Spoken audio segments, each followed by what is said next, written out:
누가복음 16장 27절부터 31절 말씀까지 우리 다 같이 읽겠습니다. 이르되 그러면 아버지여 구하노니 나사로를 내 아버지의 집에 보내소서.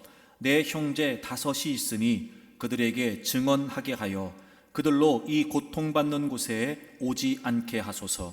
아브라함이 이르되 그들에게 모세와 선지자들이 있으니 그들에게 들을지니라. 이르되 그렇지 아니하니이다. 아버지 아브라함이여 만일 죽은 자에게서 그들에게 가는 자가 있으면 회개하리이다.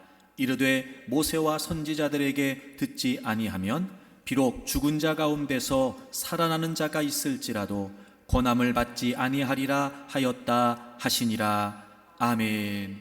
몇 해 전에 서울신문에 실렸던 기사입니다. 힐블롬 노화생물학센터의 신시아 캐논 연구팀이 선충의 생명을 6배나 연장하는데 성공을 했다는 연구 결과를 테드 세계회의에서 발표를 했다는 겁니다.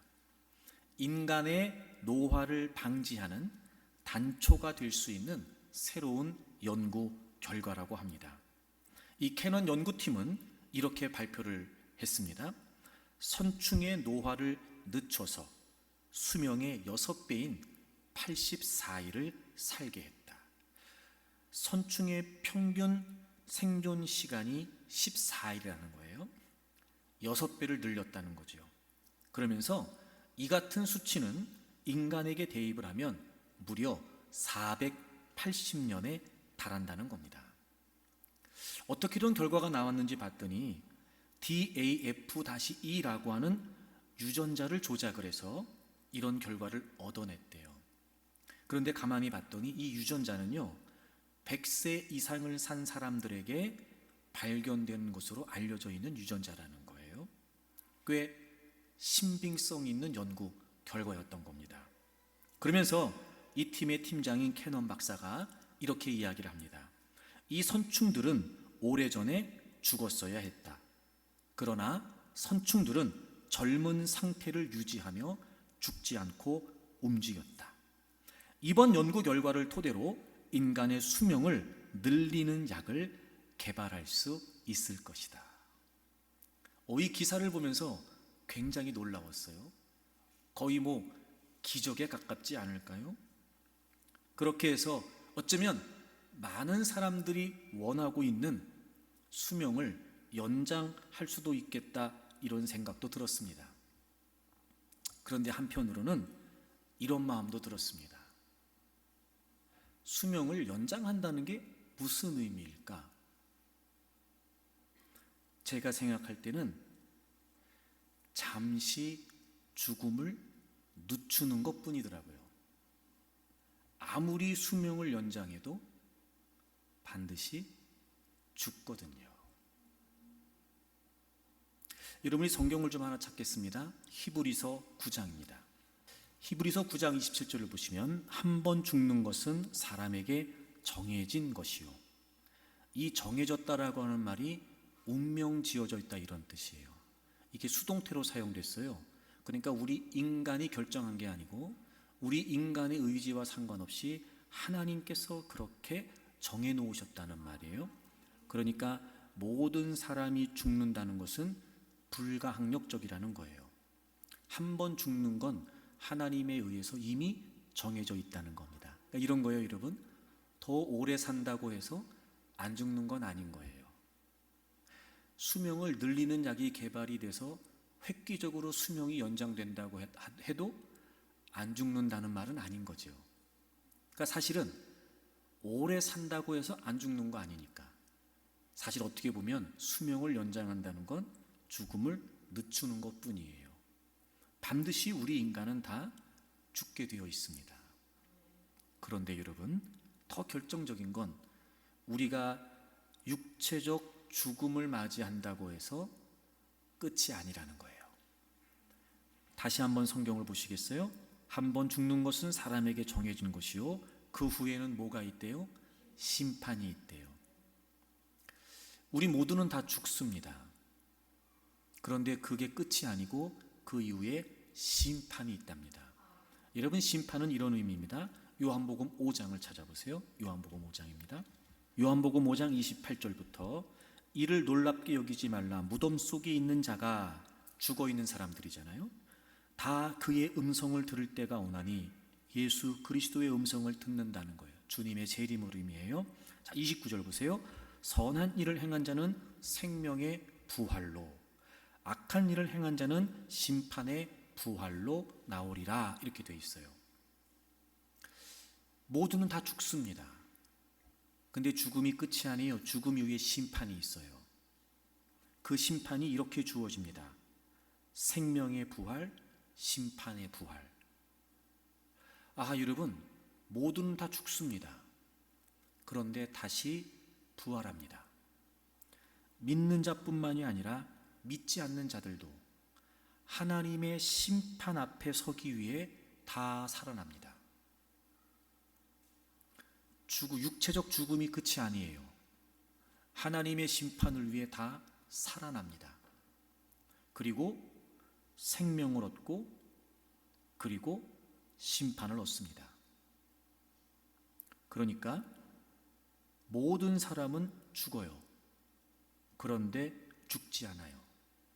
죽고 난 이후에 심판을 위해서 다 부활합니다.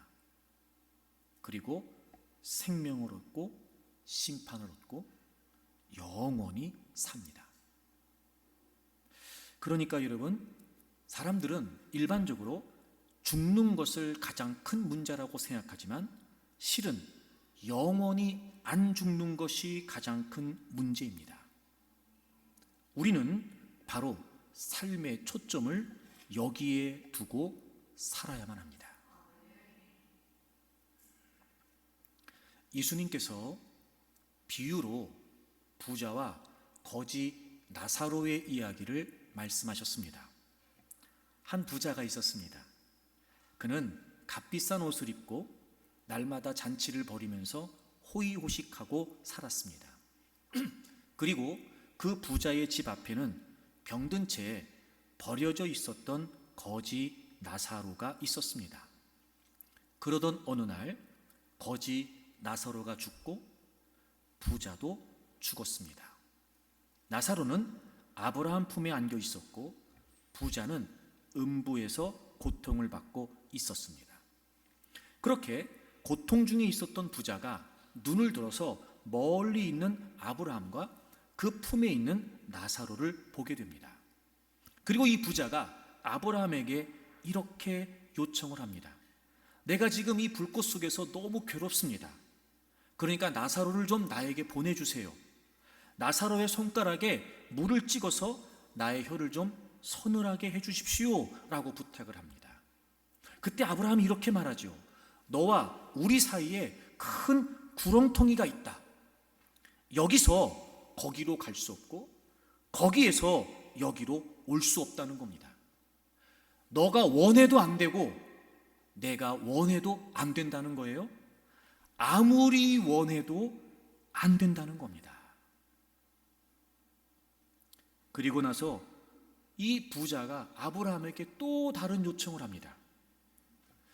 내 아버지 집에 5 형제가 살고 있는데 이 나사로를 살려서 아버지 집에 좀 보내달라는 겁니다. 이 사실을 다 얘기해달라는 거예요. 그래서 내 형제들은 이 고통의 자리에 오지 않도록 해달라고 요청을 합니다. 아브라함이 대답하기를 지금 거기에 모세와 선지자들이 있으니까 그들에게 들으면 된다 이렇게 이야기를 해요. 그랬더니 이 부자가 아닙니다. 죽은 나사로가 살아서 가서 이야기를 해주면 분명히 우리 형제들이 믿을 겁니다라고 이야기를 해요. 아브라함은 또다시 단호하게 이야기를 합니다. 그들의 말을 믿지 않는다면 죽었다가 살아나서 전하는 사람들의 말도 듣지 않을 거야. 너가 원해도 안 되고 내가 원해도 안 된다. 너 생각대로 되지 않아. 아무리 원해도 안 돼 라고 이야기를 합니다. 여러분, 이 부자가 얼마나 안타까웠을까요? 지금 자기가 음부에서 고통을 받고 있으면서 비로소 깨우친 거예요. 너무 고통스럽다는 사실을 말입니다. 음부에 와서 비로소 깨우친 거예요. 하하, 아직 살아있는 내 형제들은 여기 안 오면 좋겠다. 그런데 아무리 원해도 안 돼요. 할 수 없어요. 얼마나 안타까웠을까? 얼마나 아쉬웠을까? 그런데 문제가 뭐예요? 이미 때가 늦은 거예요. 아무리 지금 발을 동동 굴러도 소용이 없어요. 아무리 지금 간절히 원해도 소용이 없어요. 아무리 지금 아쉬워하고 후회해봐도 소용없어요. 때늦은 후회만큼 무의미한 건 없습니다. 사랑하는 교우 여러분, 저는 여러분에게, 여러분의 가정에 이런 비극적인 일이 없기를 바랍니다. 사랑하는 교우 여러분, 여러분에게, 여러분의 가문에 제발 이런 때늦은 후회가 없기를 바랍니다. 그렇다면 여러분, 이 부자가 왜 때늦게 지금 후회를 하게 됐던 걸까요? 왜 이제서야 안타까워하고 아쉬워할 수밖에 없었던 걸까요? 뒤늦게 알았기 때문이에요. 미리 알았으면 때늦은 후회를 할 일은 없었을 거예요. 근데 이제사 한 거예요. 이제사. 뒤늦게 깨달은 거예요. 뒤늦게. 본인이 지옥에 떨어져서 이제사 알게 된 거예요. 왜 때늦은 후회를 한 거예요? 뒤늦게 알아서 그러는 거예요. 소용이 없잖아요, 여러분. 미리 알았더라면 때늦은 후회는 하지 않았을 텐데. 그래서 여러분, 제가 오늘 여러분에게 미리 알려드리려고요. 때늦은 후회가 없도록 여러분에게 지금 알려드리려고요. 아무리 아쉬워하고 아무리 안타까워하고 이럴 줄 몰랐어, 진짜 이럴 줄 몰랐어, 발을 동동 굴러봐야 소용없으니까 제가 지금 알려드리려고요. 사실 이 말씀은 우리가 5월 달에 한번 나눴던 말씀이에요. 가정의 달을 시작하면서.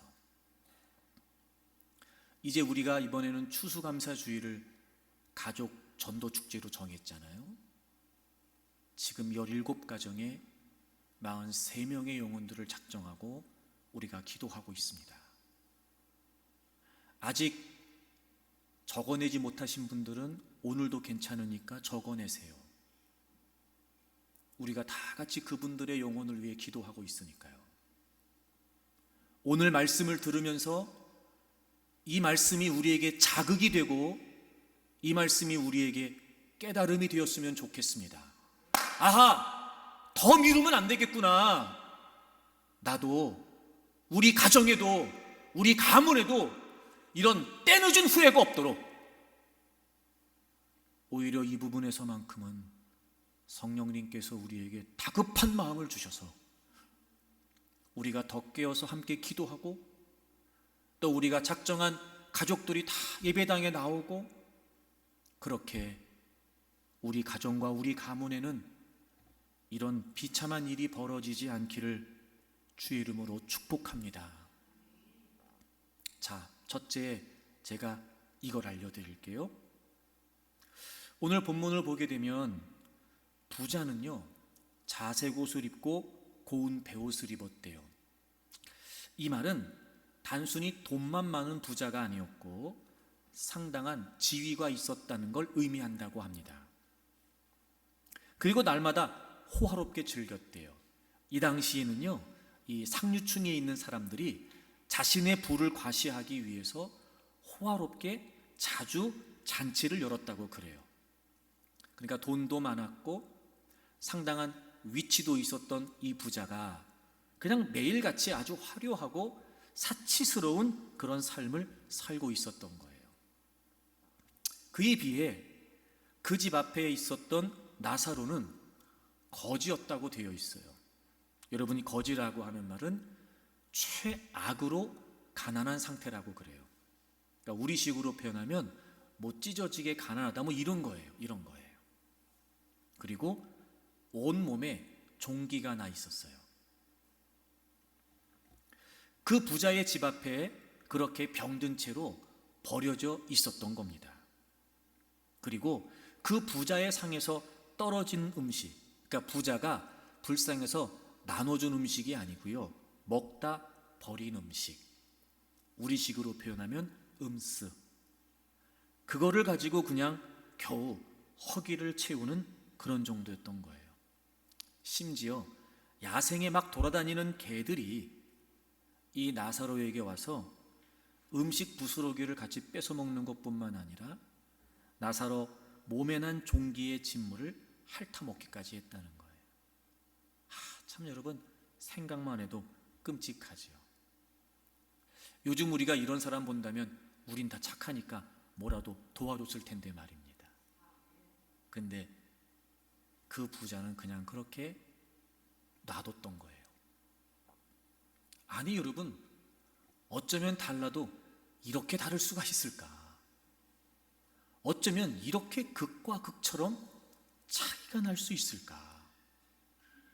그런데 여러분, 오늘 본문 22절을 보시면 이에 그 거지가 죽어요. 그리고 뒤에 보시면 부자도 죽습니다. 부자는 이렇게 매일 화려하고 사치스러운 삶을 살았어요. 근데 나사로는 먹을 끼니도 없어서 버려진 음식을 먹으면서 병든 채 버려져 있었어요. 너무 다르잖아요. 근데요, 부자도 죽었고 나사로도 죽었어요. 여러분, 인생이 그래요. 인생은요, 다른데 결국은 같아요. 다 각각 살아요. 그런데 결국은 다르지만 다 죽어요. 그러니까 사는 건 달랐을지 몰라요. 하지만 죽는 건 똑같아요. 누구는 죽고 누구는 안 죽는 게 아닌 거예요. 부자니까 안 죽고 거지여서 죽는 것도 아니에요. 어떻게 살든지 간에 사람은 다 죽어요. 인생이 그래요. 다르지만 같아요. 그래서 부자도 죽고 거지 나사로도 죽었어요. 그런데 문제는 뭐냐면 죽어서 끝난 게 아니에요. 오늘 본문 22절을 다시 보세요. 이에 그 거지가 죽어 천사들에게 받들려 아브라함의 품에 들어가요. 똑같이 죽었어요. 근데 나사로는 아브라함 품에 들어가요. 낙원에 들어가요. 근데 23절을 보시면 부자는 죽어서 음부에서 고통 중에 있어요. 똑같이 죽었어요, 여러분. 다르지만 똑같았어요. 근데 죽음이 끝이 아니에요. 부자는 음부에, 나사로는 낙원에. 죽고 난 이후가 또 달랐어요. 그래서 25절을 보시게 되면 맨 마지막에 이것을 기억하라. 이제 그는, 그러니까 여기 나사로잖아요. 여기서 위로를 받고 너는 부자지요? 너는 괴로움을 받는데요. 그러니까 다르게 살았는데 똑같이 죽었어요. 똑같이 죽었는데 부자는 음부에서 고통을 받고 있고 나사로는 낙원에서 위로와 평안을 받고 있어요. 인생이 그래요, 여러분. 다르지만 같아요. 근데 인생이 그래요. 같지만 달라요. 다르지만 같아요. 다 죽어요. 근데요, 같은데 또 달라요. 죽음이 끝이 아니에요. 죽음 이후가 달라요. 그리고 더 결정적으로 죽기 이전의 다른 삶은 끝이 있어요. 근데 죽고 난 이후에 달라진 삶은 끝이 없어요. 영원해요. 영원해요. 죽음 이후가 있어요. 죽음이 끝이 아니에요. 다르지만 같아요. 여기서 인생이 끝이 아니에요. 같지만 달라요. 그런데 여러분, 정말 우리가 중요하게 생각해야 될 부분이 뭐냐? 자, 22절을 다시 보세요. 이에 그 거지가 죽어 천사들에게 받들려 아브라함 품에 들어갔어요. 부자도 죽어 장사됨에 그가 음부에서 고통 중에 있어요. 여러분 보세요. 똑같이 죽었어요. 근데 죽음 이유가 달랐죠. 근데 오늘 보니까 죽음 이후에 뭘 해서 낙원에 가고 음부에 간 게 아니네요. 죽고 바로 낙원으로 갔고 죽고 바로 음부로 갔어요. 그러니까 죽고 나서 뭘 어떻게 했기 때문에 낙원에 가고 음부에 간 게 아니라 죽고 나서 바로 낙원에 갔고 죽고 나서 바로 음부에 갔어요. 이게 무슨 말이에요, 여러분? 죽음 이후가 달라요. 그건 영원해요. 근데 놀라운 건 뭐냐면 죽음 이후의 삶은 죽기 이전에 결정되는 거예요.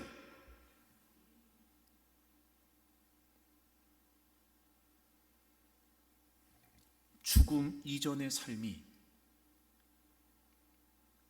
죽은 이후의 삶을 이미 결정지어요.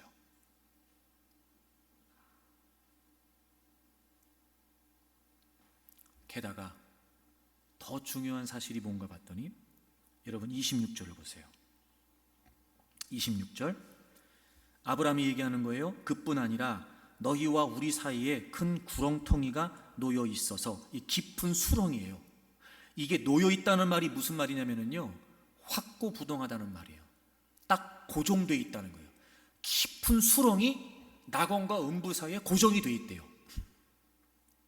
그래서 여기서 너희에게 건너가고자 하되 갈 수 없고 거기서 우리에게 건너올 수도 없게 되어 있다는 거예요.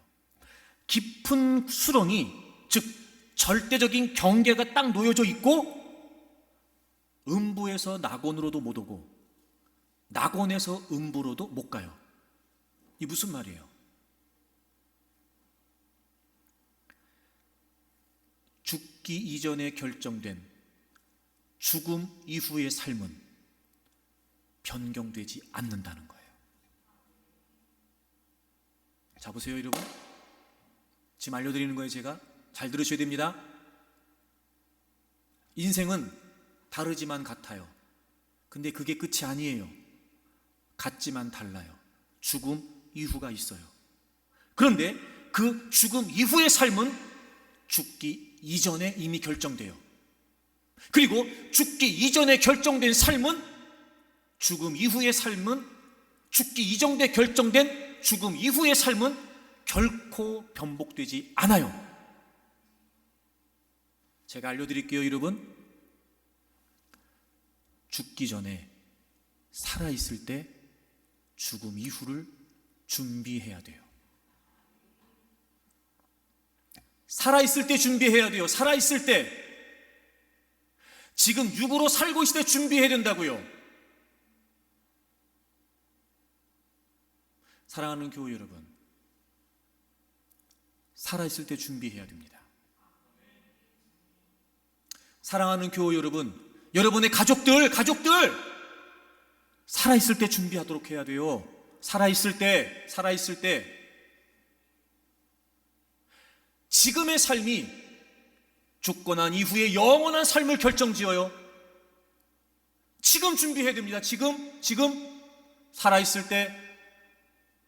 그리고 그 결정된 삶은 절대로 번복되지 않아요.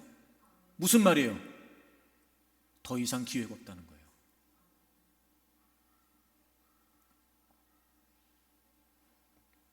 그런 걸 보면 진짜 인생, 죽기 이전에 지금 우리가 사는 게 진짜 인생이 아니고 이건 과정이고 준비일 뿐이에요. 진짜 인생은 뭐예요? 죽고 난 이후에 부활해서 영원히 사는 거예요. 그게 진짜 인생이에요. 그럼 보세요, 여러분. 잘 산다, 잘 나간다, 잘 된다, 성공한다, 이게 다 무슨 말이에요? 죽음 이후의 영원한 삶이 잘 되는 게 잘 되는 거지. 성공이 뭐야? 성공이 여러분, 진짜 인생의 성공이 뭐야? 진짜 인생은 여기에서의 삶이 아니라 죽음 이후의 삶이 진짜 인생인데, 성공이 뭐예요? 죽음 이후의 인생이 잘 돼야 성공인 거죠.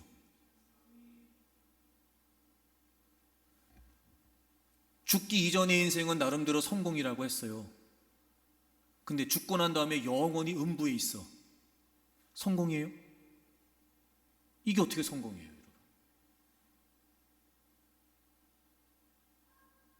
여러분이, 여러분의 가족들이, 여러분의 친지들이 살아있을 때 준비해야 됩니다.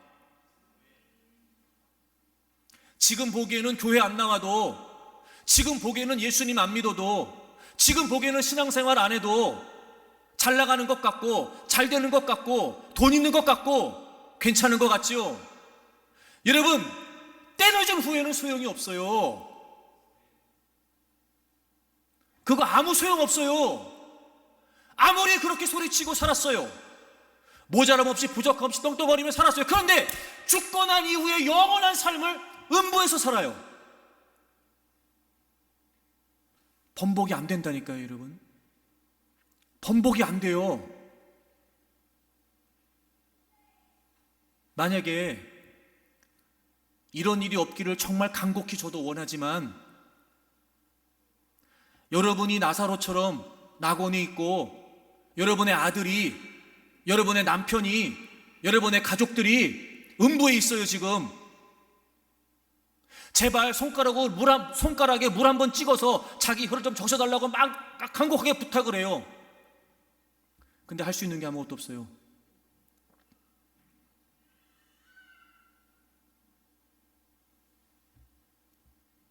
뭐 해야 되겠어요, 여러분? 지금 준비해야 돼요. 지금. 사실 여러분, 천국이 있다는 이야기는 누구나 다 좋아해요. 하지만 지옥이 있다는 이야기는 별로 안 좋아해요. 아니, 여러분 생각해 보세요. 우리가 싫어한다고 지옥이 없는 겁니까? 예? 우리가 꺼린다고 지옥이 없냐고. 지옥이 있어요. 지옥이 있다니까요, 여러분. 성경을 찾아보세요. 데살로니가 후서 1장입니다. 데살로니가 후서 1장 보세요. 8절. 하나님을 모르는 자들과 우리 주 예수의 복음에 복종하지 않는 자들. 이게 같은 의미예요. 같은 의미예요. 즉, 예수님의 복음에 복종하지 않는 자들은 하나님을 모르는 자들이에요. 하나님을 모르는 자들은 복음을 믿지 않는 자들이에요. 그런 자들에게 뭘 내리신대요? 형벌을 내리신대요. 형벌. 자, 이 형벌이 뭐냐? 9절 보세요. 이런 자들, 그러니까 하나님을 모르는 자들, 예수님의 복음에 복종하지 않는 자들은 주의 얼굴과 그의 힘의 영광을 떠나, 여기서 떠난다는 말이 제외된다는 말이에요. 영원한 멸망의 형벌을 받는데요. 영원하대요, 여러분. 영원하대요. 그 멸망이 영원하대요. 그 형벌이 영원하대요. 이게 뭐예요? 둘째 사망, 지옥이에요. 그래서 예수님께서도 분명히 영생과 영벌에 관해 말씀하셨잖아요. 여러분 잊으시면 안 돼요. 성경은 지옥이 존재한다는 걸 분명히 가르치고 있습니다. 지옥은 영원한 형벌을 받는 실제적으로 존재하는 장소예요. 우리가 원하지 않는다고 해서, 우리가 꺼린다고 해서, 우리가 싫어한다고 해서 지옥이 없어지는 게 아니에요. 내세에서의 생명이 영원한 것처럼 내세에서의 형벌도 영원합니다. 천국이 실제하는 것처럼 지옥도 실제하고, 천국이 영원한 것처럼 지옥도 영원해요. 지옥이 있어요.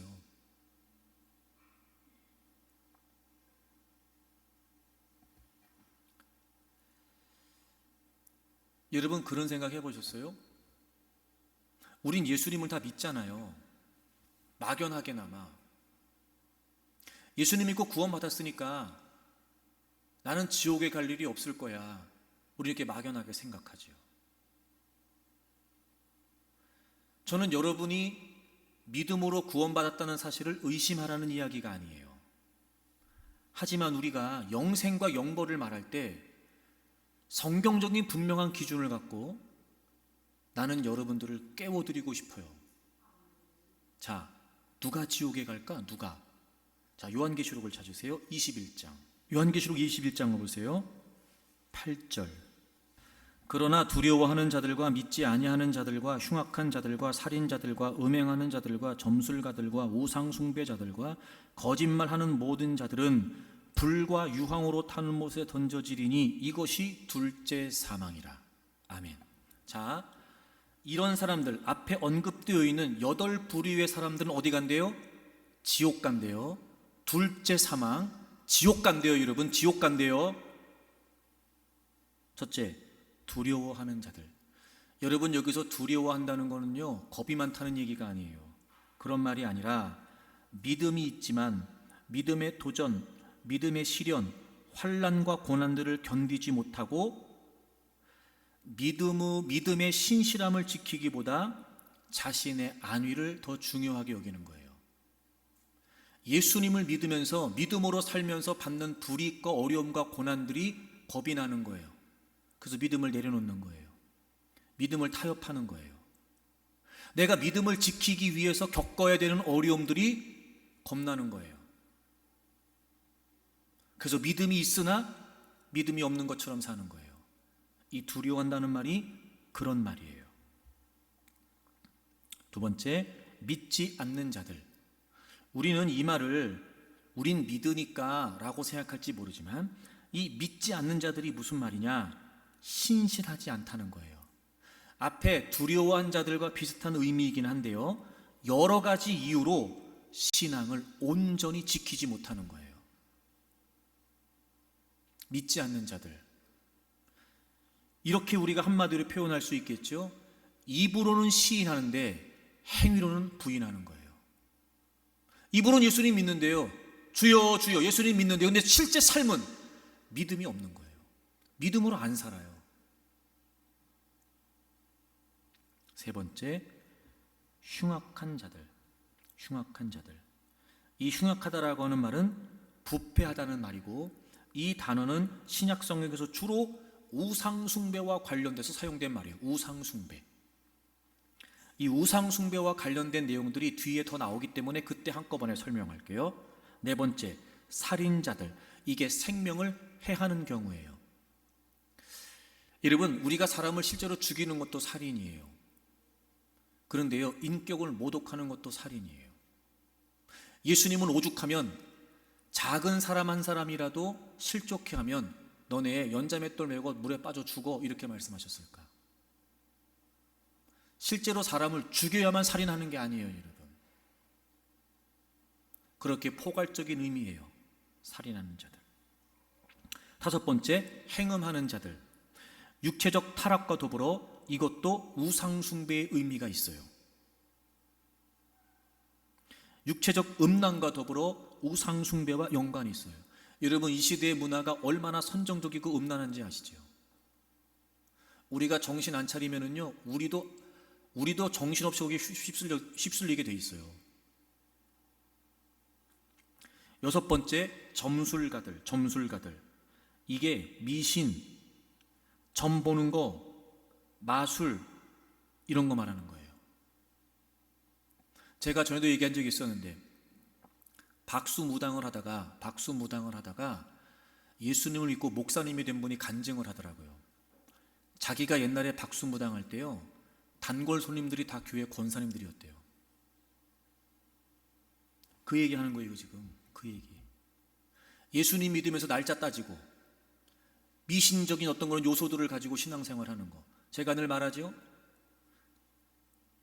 미신을 섬기듯 우상을 섬기듯 하나님 섬기는 거 멈춰야 된다고요. 비나이다 하는 거. 그리고 일곱 번째, 우상숭배. 아까 흉악한 자들, 행음하는 자들, 그리고 지금 우상숭배, 이게 다 비슷한 의미예요. 우상숭배. 여러분은 우상이 뭐라고 생각하세요? 우상이 뭐라고 생각하세요, 여러분? 뭘 만들어 놓고 빌어야지 그게 우상인가? 촛불 켜놓고 물 떠놓고 비는 것만 우상인가? 내 삶에 하나님보다 우선하는 게 있으면 다 우상이죠, 여러분. 그게 다 우상이에요. 하나님보다 중요한 건 다 우상이에요. 하나님이냐 사람이냐, 하나님이냐 돈이냐, 하나님보다 우선하는 건 다 우상이에요. 아마 우리 중에도 여러분 의식을 하지 못할 뿐이지 내가 우상인 사람도 있고 돈이 우상인 사람도 있고 자식이 우상인 사람도 있죠. 우상 숭배자들. 8번째, 거짓말하는 자들. 물론 이건 단순히 우리가 거짓말을 하는 것도 포함합니다. 근데 이런 의미예요. 거짓말한다는 게 이런 말이에요. 진리를 떠났다는 말이에요. 진리를 떠났다. 그러니까 이런 거예요. 진리를 알아. 말씀을 아는데 말씀대로 안 살아. 거짓이죠.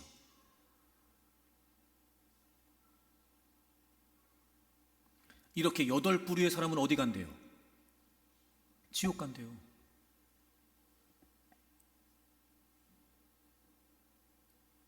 어떻게 해요, 여러분? 여기에 해당되는 거, 나는 여기에 해당 안 됩니다. 그런 분 있으세요, 혹시? 난 여기에 해당 안 됩니다. 그런 분 있으세요? 가족은 고사하고 우리도 문제잖아요, 지금.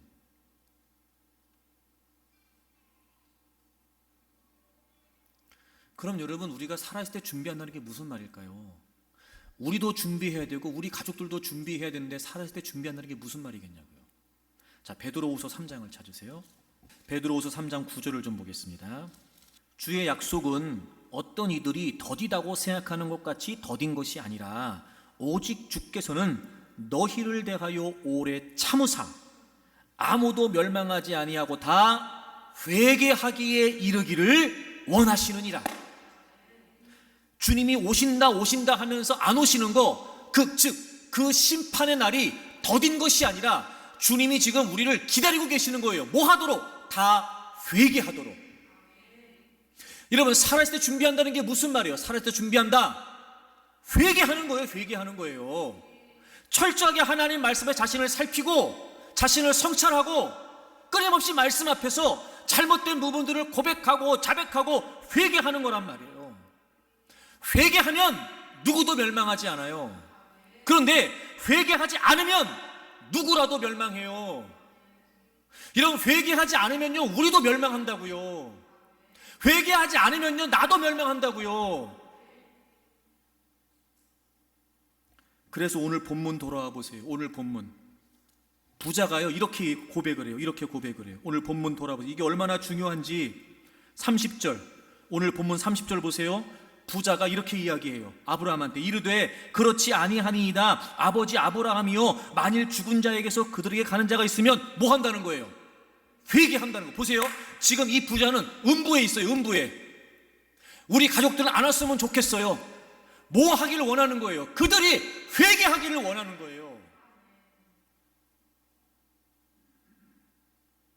여러분, 살아있을 때 준비해야 돼요. 죽음이 끝이 아니에요. 죽은 이후가 있어요. 그게 진짜 인생이에요. 영원하니까요. 그런데 죽음 이후의 삶은 죽기 이전에 결정돼요. 그리고 죽기 이전에 결정된 죽음 이후의 삶은 번복되지 않아요. 뭐 해야 돼요? 다 예수 그리스도의 이름으로 그분 앞에 나와서 회개해야 돼요. 사랑하는 여러분, 정말 간곡히 부탁합니다. 여기 서 있는 저도, 여러분들도 이제 우리가 정말 회개가 얼마나 중요한지 알고 늘 하나님 말씀에 자신을 살펴야 돼요. 뿐만 아니라 여러분의 가족들 회개해야 돼요. 예수님 안 믿는 거 회개해야 돼요. 제대로 교회 안 나오는 거 회개해야 돼요. 믿음으로 살지 않는 거 회개해야 돼요. 말씀을 어기면서도 부끄럽지 않는 거 회개해야 돼요. 그래야 우리도 살고 우리의 가족들도 살아요. 회개해야 돼요. 회개해야 돼요. 저도 마찬가지고. 사랑하는 교회 여러분, 살아있을 때 준비해야 됩니다. 정말 간곡히 부탁합니다, 여러분들. 제발 오늘 이 말씀을요, 그냥 허투루 듣지 마세요.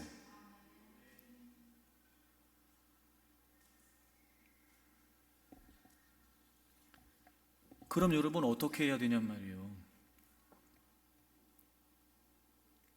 그래서 오늘 이 부자가 아브라함한테 간곡히 부탁하잖아요. 죽은 나사로를 살려서 다시 보내달라는 거예요.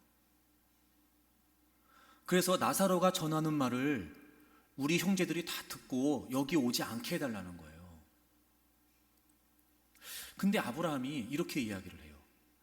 모세와 선지자들이 있어. 그러니까 이 말은 무슨 말이냐? 모세와 선지자는 율법서와 예언서를 말해요. 우리식으로 표현하면 성경을 말하는 거예요. 말씀을 말하는 거예요. 말씀을 들으면 돼. 그랬더니 이 부자가 또 간곡히 부탁을. 그게 아니고요. 그들이 아니고요. 죽었던 나사로가 살아나서 가서 전해주면 듣지 않겠냐고 그렇게 부탁을 해요. 그때 나사로가 아브라함이 아니라는 거예요. 그들의 말도 듣지 않으면 죽은 나사로가 살아서 가서 이야기를 해도 듣지 않는다는 거예요. 첫째, 보세요. 낙원에 가느냐 음부에 가느냐가 뭐에 좌우되는지 아세요? 복음을 듣는 것에 좌우되는 거예요. 들어야 돼요. 이 듣는 게 얼마나 중요한지 아세요, 여러분? 자, 죽은 사람이 살아나서 갔어. 이것처럼 기적이 어디 있어요? 그래도 전해진 말씀을 듣지 않는다면, 전해진 말씀을 듣고 깨닫지 못한다면 죽은 사람이 살아나서 가는 걸 봐도 소용이 없다는 거예요. 보세요. 들어야 됩니다. 이게 얼마나 중요하냐? 어떤 기적, 어떤 이적, 어떤 희한한 역사를 경험하는 거 가지고 되지 않아요. 반드시 복음을 들어야 돼요. 그걸 뒤늦게 한 거예요, 지금 이 부자가. 그럼 자, 이 부자 입장에서 이걸 미리 알았으면 뭐 했을까? 미리 알았다면 지금이라도 이 부자가 다시 죽기 이전으로 돌아간다면, 이걸 알게 된, 뒤늦게라도 이걸 알게 된 부자가 다시 죽음 이전으로 돌아간다면 뭐 할까요? 형제들한테 뭐 할까요? 전하겠죠, 여러분. 저는 우리 모두에게 여러분의 가정에 때늦은 후회가 없기를 바랍니다. 여러분 살아있을 때 준비해야 돼요. 여러분이 살아있을 때, 우리 가족들이 살아있을 때. 두 번째, 살아있을 때 전해야 돼요. 살아있을 때, 우리가 살아있을 때, 그래야 우리가 전할 수 있잖아요. 그들이 살아있을 때, 그래야 그들이 들을 수 있잖아요, 여러분. 언제 갈지 알아요? 네? 누가 장담해요? 누가? 그럴 리는 없겠지만, 그래서도 안 되겠지만, 누가 하냐고요? 누가? 그걸 못 들었어. 내가 전했는데 내가 못 전했어. 그래서 못 들었어. 그리고 죽었어. 여러분, 죽음이 끝이 아니잖아. 죽음 이유가 있잖아요. 근데 죽음 이후의 삶은 죽기 이전에 결정되잖아. 게다가 번복도 안 되잖아요. 어떡할 거예요? 살아있을 때 전해야 돼요. 살아있을 때. 제가 그때도 그런 말씀 드렸던 것 같은데, 저는 이 본문을 이번에 또 보면서요, 아브라함이 웬만하면 좀 들어주지, 나 이런 마음 들더라니까. 얼마나 안타깝겠냐고요. 자기는 지금 음부에서 그 불꽃 속에서 막 고통을 당하고 있어요. 근데 자기 형제가 살아있으니까 기회가 있잖아. 얼마나 안타까웠을까요?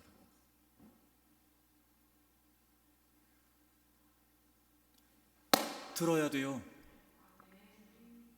그러려면 전해야 돼요.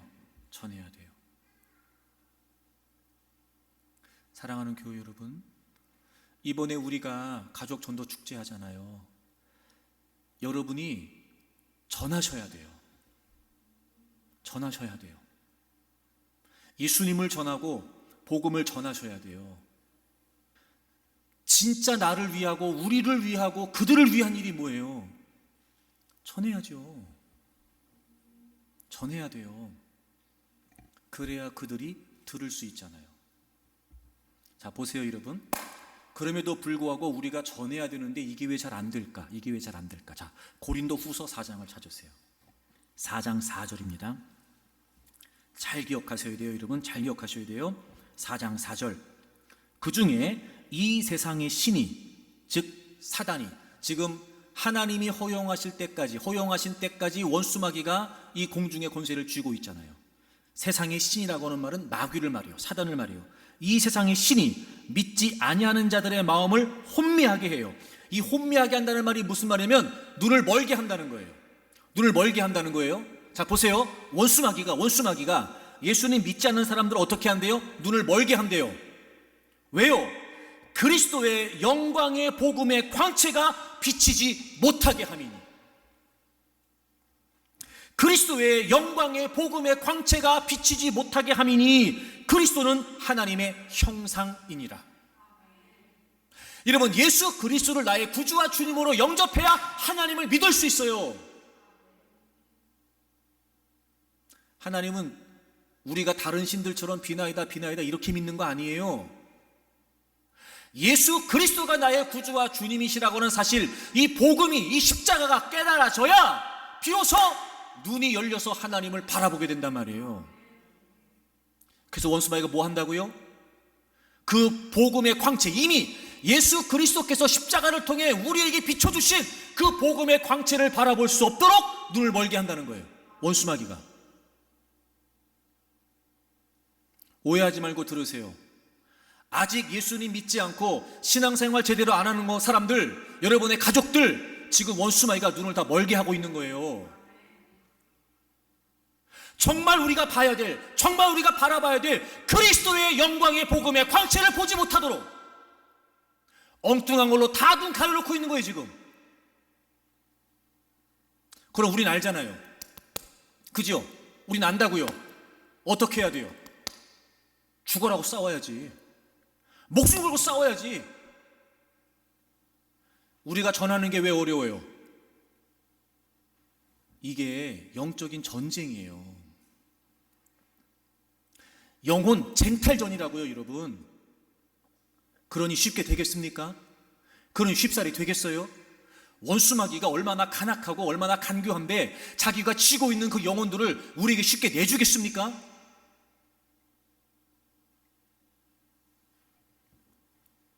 여러분, 이번에 우리가 전도사역자를 다 이렇게 적어서 이제 나눠주고 다 공유하고 하면서 기도하자고 하는데, 여러분 어떤 마음으로 기도하시는지 모르겠지만 지금 우리가 기도하는 마음에 몇십 배, 몇백 배 더 매달려서 기도해야 돼요.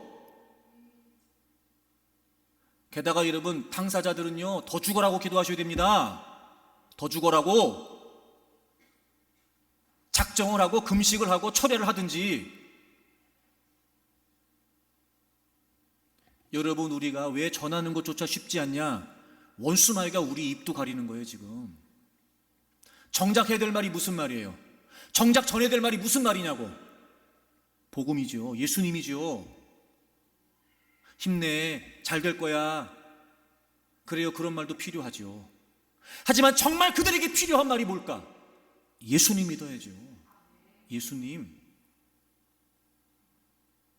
아무리 잘 되면 뭐 하겠어요? 예수님 안 믿으면. 아무리 잘 되면 뭐 하겠어요? 신앙생활 안 하면 아무 소용없어요.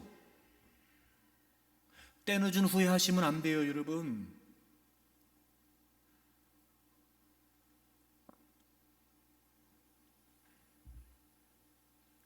그래서 원수마귀는요, 이미 영혼들이 예수 그리스도를 통해 하나님을 믿지 못하도록 그 길목을 딱 가로막고 있는 거예요, 지금. 여러분, 이거 어차피 우리가 이번에 작정하고 기도하고 하는 거니까요, 이번에 이 견고한 진들이 다 무너졌으면 좋겠어요. 예? 여러분의 가정에 제발 이 하나님의 복음의 역사가 우리 모두의 강력한 기도로 말미암아 다 무너졌으면 좋겠어요. 그러니까 여러분, 적당한 마음 갖지 말고 그저 그럭저럭 우리 가족들은 다 나오니까 이름만 먹으면 안 돼요, 여러분. 그 전도 대상자들은 다 우리의 가족인 거예요. 다 우리 가족인 거예요, 여러분. 수시로 그 영혼들을 기억하고 그분들 이름을 불러가면서, 그래서 우리 교우들 각 가정에 정말 이 영광스러운 복음의 역사가 나타나도록 우리가 목숨 걸고 기도해야 여러분의 영적인 전쟁을 우리가 감당할 수 있단 말이에요.